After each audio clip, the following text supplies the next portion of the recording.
Bonjour à tous, nous sommes très heureux de vous retrouver ce dimanche matin pour une nouvelle émission de Sagesse bouddhiste.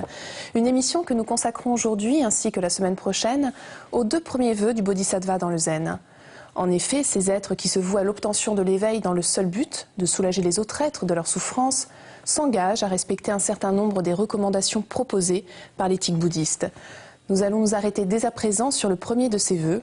Si nombreux que soient les êtres, je fais le vœu de les libérer tous. Alors qu'est-ce que cela signifie? Quel rôle peut jouer la compassion?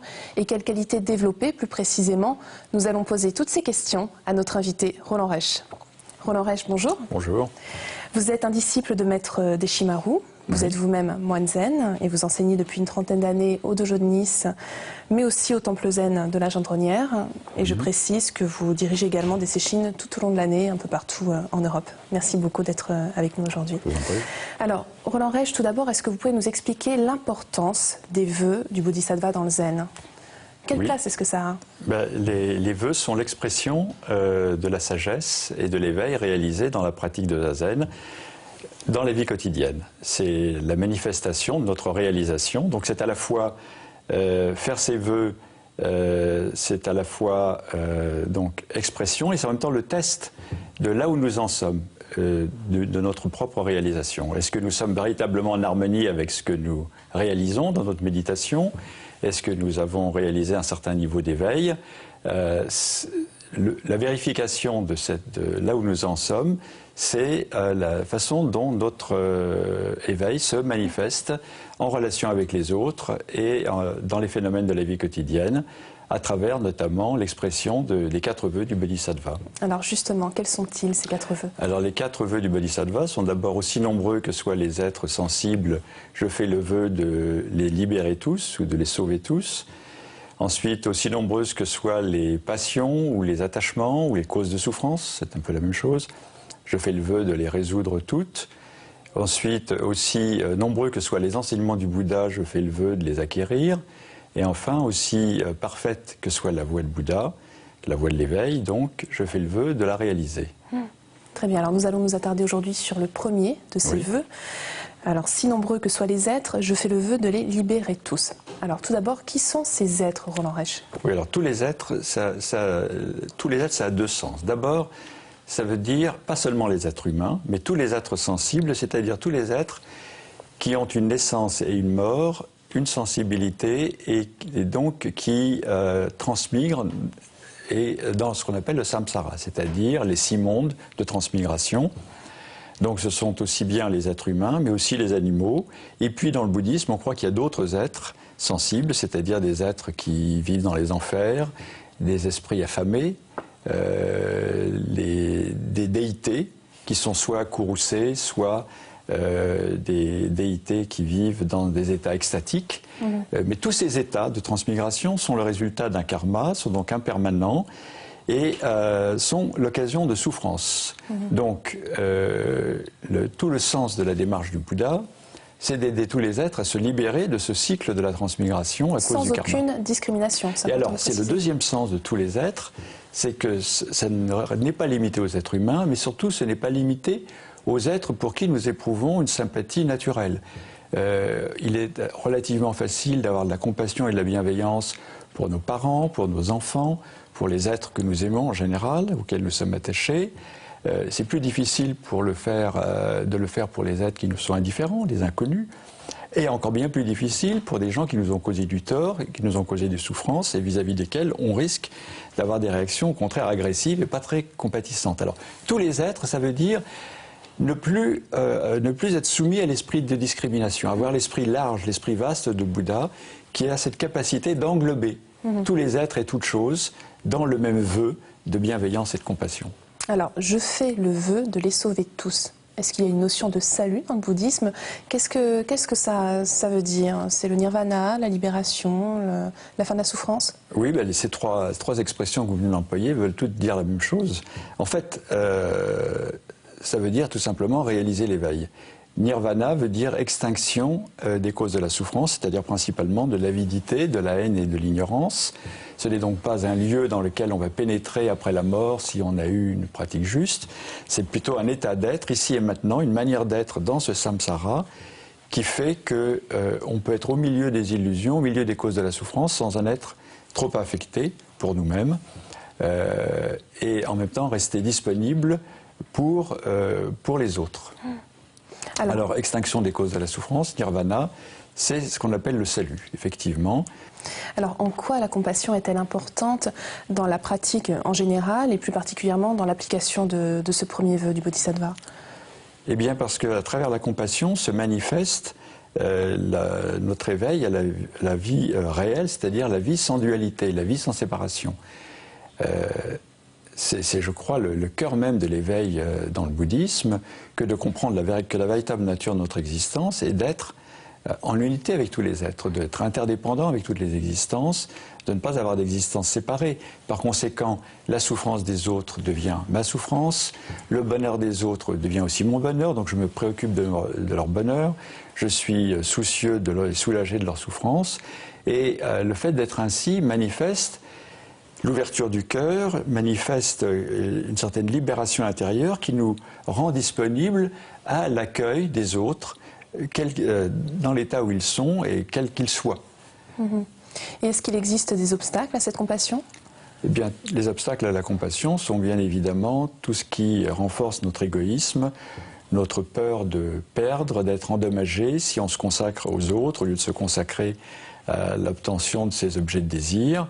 En fait, le principal obstacle à la compassion, c'est soit le non-éveil, c'est-à-dire rester très égotique, très attaché à son propre ego, soit une forme d'éveil limité, c'est-à-dire un éveil dans lequel on cherche à se libérer soi-même sans avoir conscience que les autres sont aussi dans la souffrance et qu'il n'est pas possible finalement d'être libéré tout seul si on est véritablement éveillé, c'est-à-dire si on a ce sens de la non-séparation d'avec les autres.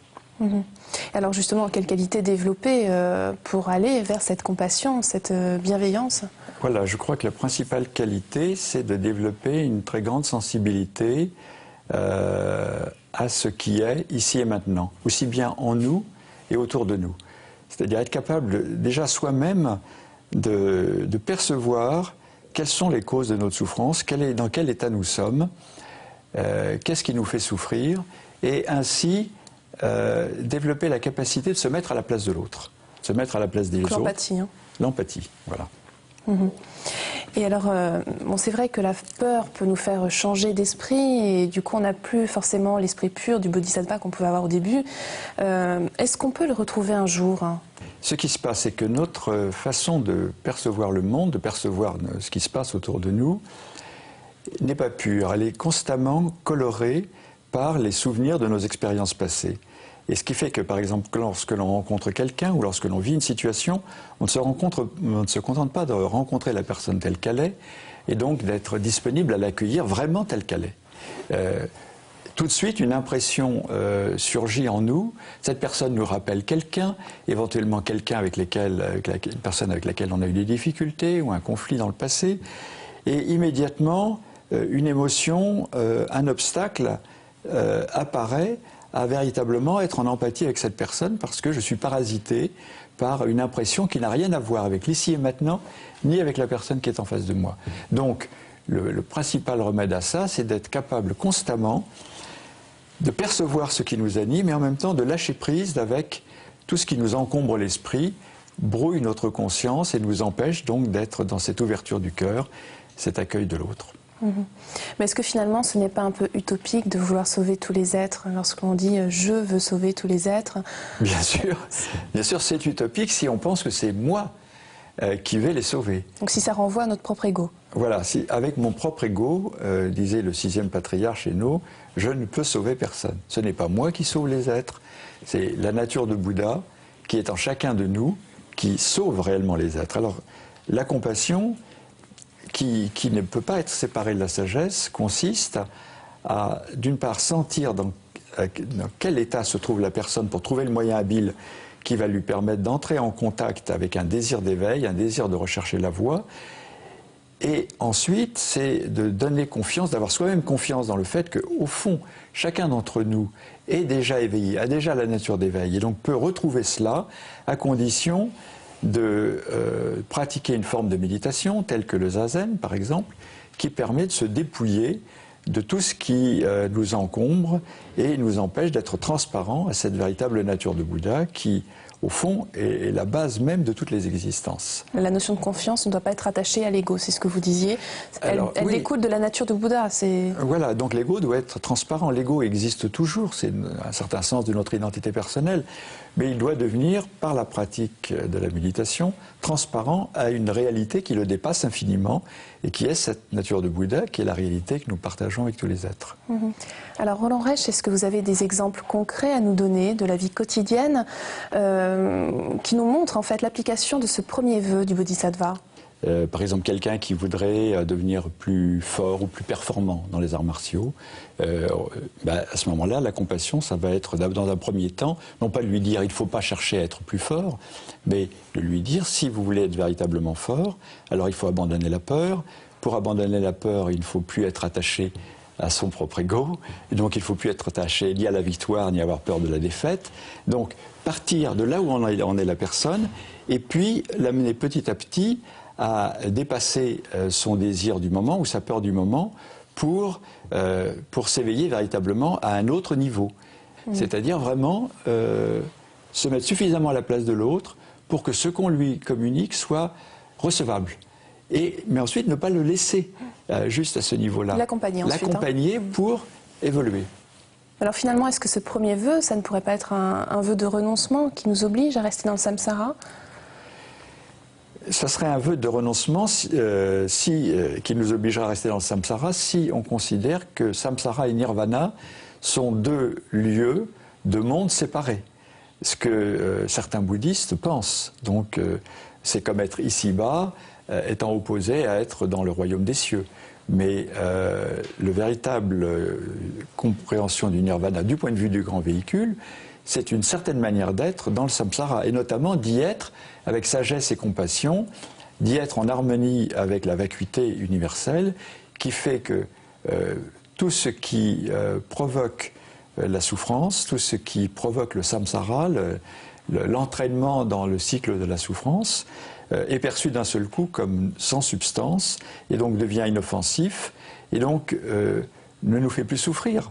Donc, et au contraire même, le fait d'être dans ce monde de souffrance devient l'occasion d'exprimer ce que nous avons réalisé dans la pratique de la méditation, d'exprimer la sagesse, d'exprimer la compassion, de partager l'éveil avec les autres, et ça c'est la plus grande joie. C'est ce qui donne un sens à notre vie. Finalement, le sens des vœux du Bodhisattva, c'est vraiment ce que devient le sens de notre vie à partir de l'éveil dans une pratique de méditation qui dans le zen s'appelle zazen, dans d'autres formes de bouddhisme aura un autre nom. Très bien, merci beaucoup Roland Reich. Je vous en prie. Pour terminer, voici quelques ouvrages que nous vous conseillons.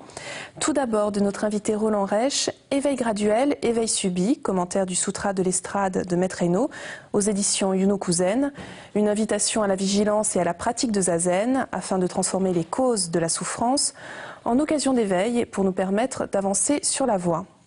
Esprit zen, esprit neuf de Shunryu Suzuki chez Point Sagesse, un livre accessible à tous et instructif sur la manière de pratiquer le zen, sur la vie zen et sur les attitudes et la compréhension qui permettent de réaliser la vraie nature de l'esprit. Et enfin, La marche du silence de William Eido Meriadec, publié par Les Deux Ancres dans la collection Sagesse et Lumière. Vous retrouverez dans ce recueil des paroles de sagesse, des exercices, notamment pour pratiquer zazen, ainsi qu'une explication des 6 paramitas, les 6 perfections qui permettent de développer la sagesse et la compassion. C'est la fin de notre émission. Vous pouvez la retrouver sur le site internet de France 2 en cliquant sur la rubrique Tous les programmes et Chemin de la foi. Merci à tous de votre fidélité. Je vous souhaite une très belle semaine.